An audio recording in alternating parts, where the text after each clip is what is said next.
हमारी तरफ से आप सभी को प्रणाम। प्रणाम। मेरा नाम दीना। मेरा नाम सीमा। आज आप लोगों को प्यारा सा विवाह गीत सुनाने जा रहे हैं। हमें पूरा विश्वास है कि आप लोगों को पसंद आएगा। चैनल को सब्सक्राइब करें, लाइक करें, शेयर करें। कमेंट में ज़रूर आप लोग बताइए कि हम लोगों का गाना आप लोगों को कैसा लगता है। बहुत बहुत धन्यवाद। पूरा आवाज़ करें, आप लोग पूरा आवाज़ करेंगे तभी समझ में आएगा। राम लक्ष्मण बन के हेरिया, राम लक्ष्मण बन के हेरिया, रे सीता के गुरु राखी चाई रे ललनवा, रे सीता के गुरु राखी चाई रे ललनवा। गुरुरा बार जीनी होया मोर सीता, गुरुरा बार जीनी होया मोर सीता, रे जोगिया हरिया ले जाई रे ललनवा, रे रावण हरिया ले जाई रे ललनवा। जोगिया कबे सधई के लाड़वा, जोगिया कबे सधई के लाड़वा, रे सीता से भिक्षा मांगे लाई रे ललनवा, रे सीता से भिक्षा मांगे जाए रे ललनवा।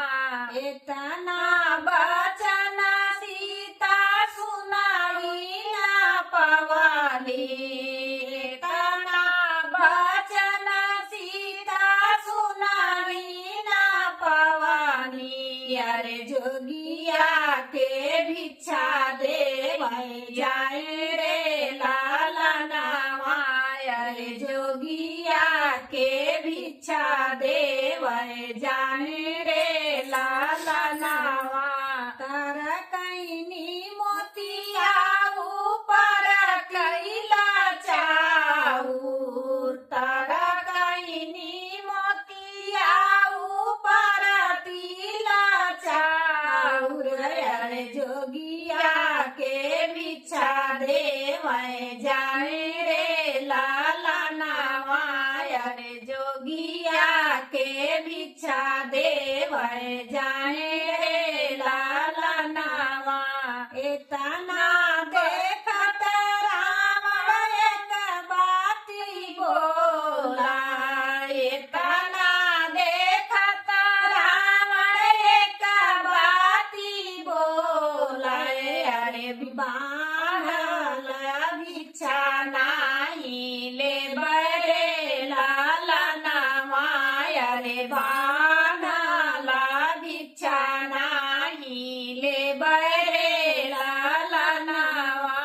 गुरुरा बाहर होई कदेहु मोरी सीता, गुरुरा बाहर होई कदेहु मोरी सीता, रे तबही भिक्षा माले बरे ललनवा, रे तबही भिक्षा माले बरे ललनवा।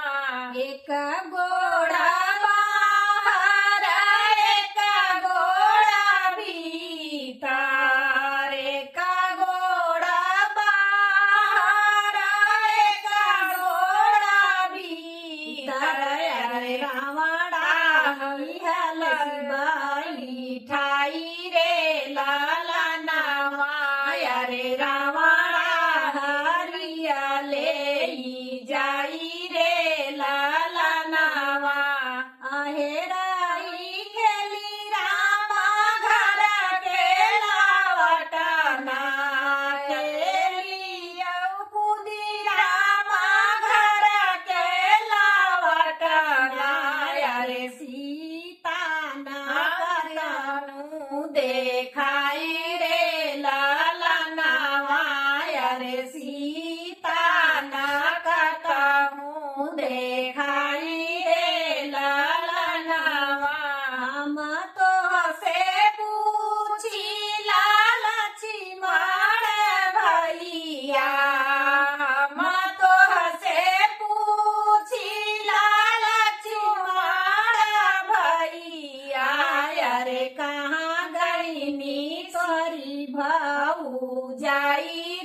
नी